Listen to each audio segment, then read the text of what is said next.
partant de cette équation, on retrouve cette équation. Donc c'est inutile. Ça arrive de temps en temps. Bon, au lieu de... Bon, maintenant il faut se débrouiller pour trouver une deuxième équation. On remarque ici que I2 descend ici, là. Qu'on a appelé une deuxième fois I3. I3 est égal à I2. Parce qu'il n'y a pas de... C'est pas fermé ici. Il n'y a pas de passage. I2 descend ici, retourne ici I2. D'accord? I2 c'est comme I3 là. Au lieu de mettre I3, je peux très bien mettre I2. Donc I2 est égal à I3. Il suffit d'égaliser ça, 2 et 3. Ces deux équations. I2 est égal à I3. Soit I2 c'est V4 moins V3 sur 3. Si par chemin on n'arrive pas à la solution, et ben, il faut emprunter un autre chemin. Et ben, c'est ce chemin-là. C'est ce chemin-là. V4 moins V3. V3 sur I2, c'est ça. Hein. V4 moins V3 sur 3 est égal à I3. I3 c'est V3 sur 4. C'est bien de tomber de temps en temps sur ce genre de répétition. On trouve la même équation, mais ça arrive très souvent. Ça arrive très souvent. Bon, on va annuler, enlever des dénominateurs communs. Donc c'est le 12. 12 sur 4. V4 moins V3 est égal à 3 V3. D'accord? 4 V4 moins 4 V3 est égal à 3 V3. Donc ici, ça donne 7 V3, 7 V3, 7 V3 plus moins 4 V4. V4 est égal à 0. Voilà notre équation B.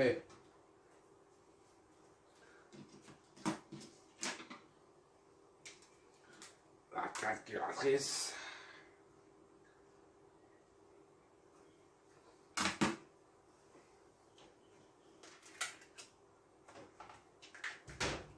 Notre équation de B. Maintenant, on peut résoudre ces deux équations A et B, former un système.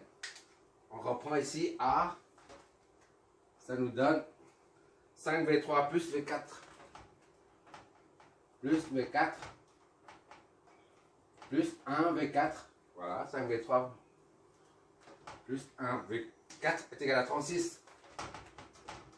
Et B nous donne 7V3 moins 4V4.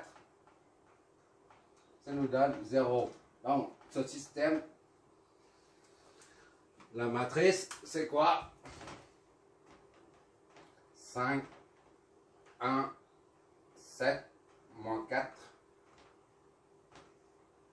fois V3, V4 est égal à 36 et 0. Voilà, cette matrice à saisir.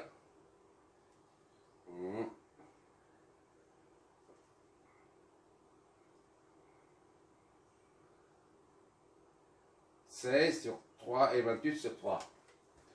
V3, V4 était à la 16 sur 3.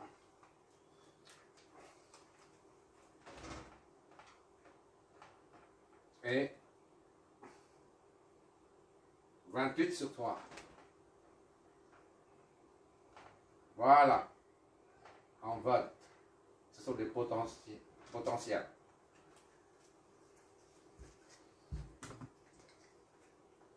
Et puis d'encre.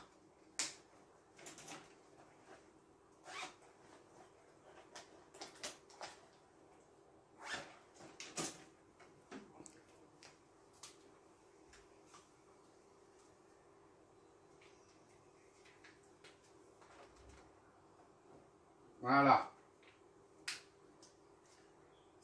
Ça fait 5,3. volts. Et ça, c'est combien? La calculatrice. Où es-tu?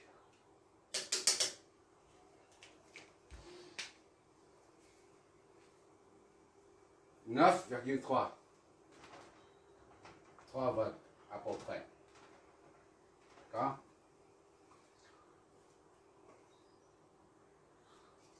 On peut vérifier avant de prendre ça. I2, on vérifie par I2. I2, vérification.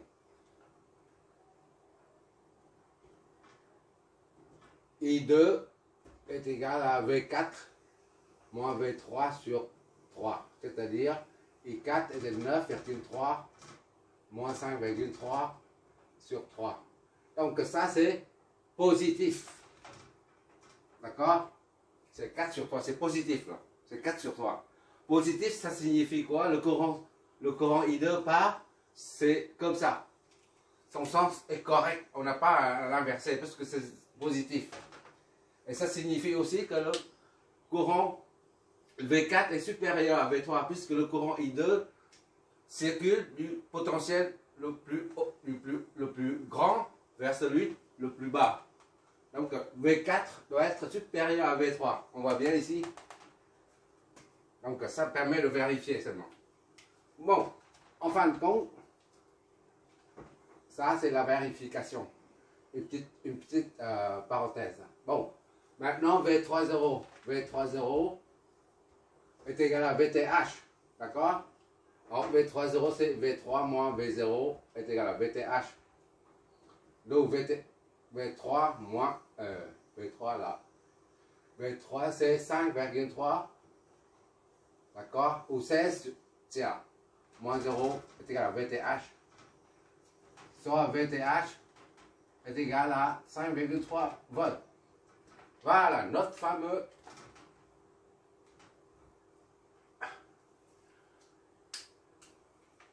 résultat attendu. Donc le circuit équivalent de Thévenin est celui-là. 1, 2. RTH est égal à 0,44 ohms. Et VTH est égal à 5,3 volts. Ok là, c'est fini, c'est terminé. Ici, VTH, ou là, c'est la même chose, puisque c'est à vide. Il n'est pas en charge ce point-là, au même potentiel que celui-là. Pour la vérification, en injectant, lorsqu'on injecte un courant dedans, là, avec celui-là, c'est pareil, on injecte un courant, une source de tension ou une source de courant, on injecte un courant dedans. Pour la vérifier, pour le contrôle du circuit, tu vas voir le résultat de simulation. D'accord? Parce qu'on ne va pas refaire chaque fois la vérification de ce circuit. Voilà. En résumé, c'est ça. Ça, c'est ce circuit est équivalent à celui-là. D'accord? Si on raccorde une charge de 20 ohms ici, 20 ohms, et on raccorde une charge de 20 ohms ici, et bien le courant qui sort d'ici là, disons IX, c'est la même que le courant qui sort ici, IX. D'accord?